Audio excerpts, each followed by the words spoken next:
Lukisan Pak Husni ini mirip dengan sosok si manis jembatan Ancol. Merinding gak tuh gue?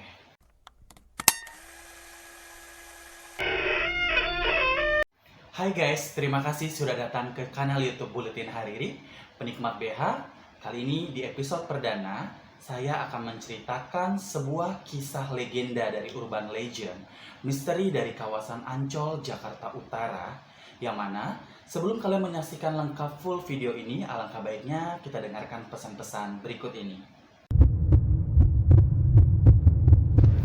Diinformasikan kepada seluruh penikmat BH, kembali kepada seluruh penikmat BH, diharapkan segera untuk like, komen, dan subscribe. Terima kasih. Cerita urban legend ini, yang mana sudah beredar dari tahun ke tahun, mulut ke mulut di sekitaran warga Ancol, Jakarta Utara. Bermula sekitaran abad 19, seorang ibu dan anak yang bekerja dengan pedagang kaya raya. Mereka bekerja sebagai, katakanlah, kajung atau mungkin pegawai, yang mana anak dari seorang ibu tersebut mendapatkan informasi dari ibunya. Sebut saja anak ini bernama Maryam atau Arya, bahwa Maryam sangat terkejut ketika ia tahu seorang pedagang kaya raya ini menyukai dirinya dan ingin melamar sebagai selir atau istrinya. Lantas, Maryam merasa tidak mau. Maryam atau Arya di sini merasa tidak mau dan merasa, saya tidak mau ibu. Maryam mencoba untuk melarikan diri dari tempat tinggal bersama ibunya karena takut nantinya pedagang kaya raya ini melamar dirinya.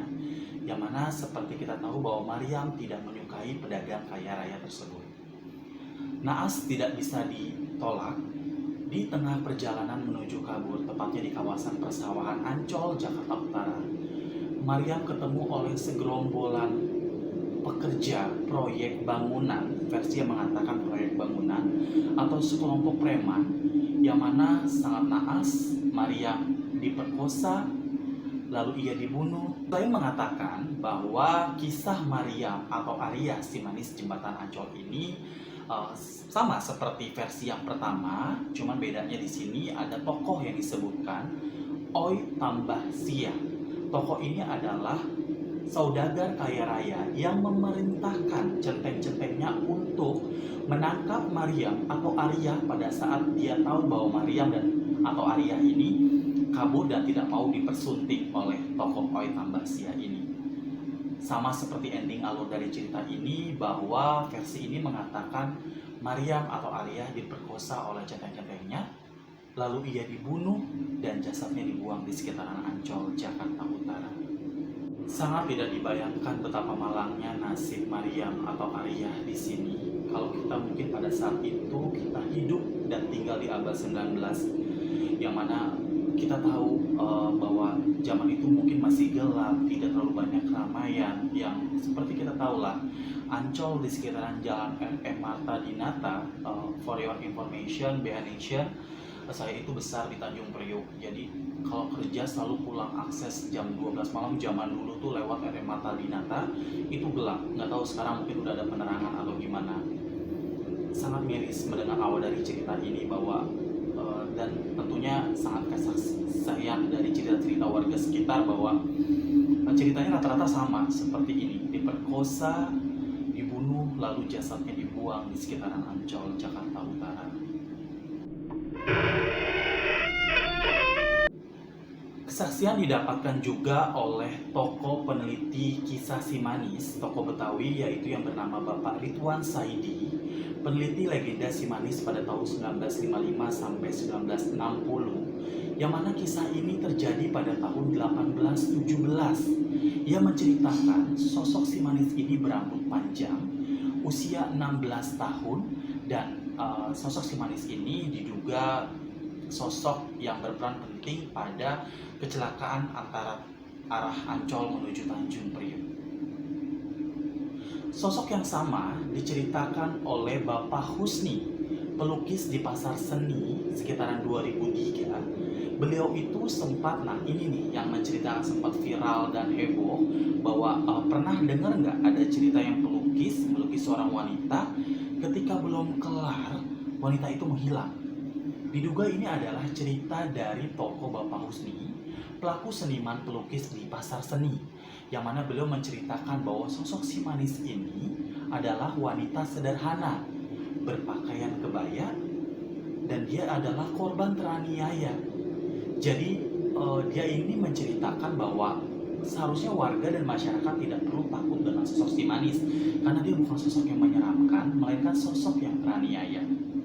Dan yang membuat terkejutnya, lukisan dari Bapak Husni ini diaminkan atau diiyakan oleh Bapak Ridwan Saidi, tokoh Betawi yang mengamati penelitian legenda dari cerita si manis ini.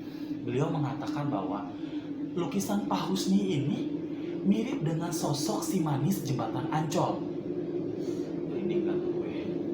Saya pernah mendengar atau saya pernah menonton satu acara yang membahas sosok si manis jembatan Ancol ini, bahwa sebenarnya ada banyak beberapa versi yang mengatakan bahwa si manis ini tidak diperkosa. Dia adalah jin yang menyerupai si manis dan dia berkuasa di Laut Ancol. Itu ya versi ya, bukan dari saya pribadi. Kalian boleh search di Google ataupun YouTube.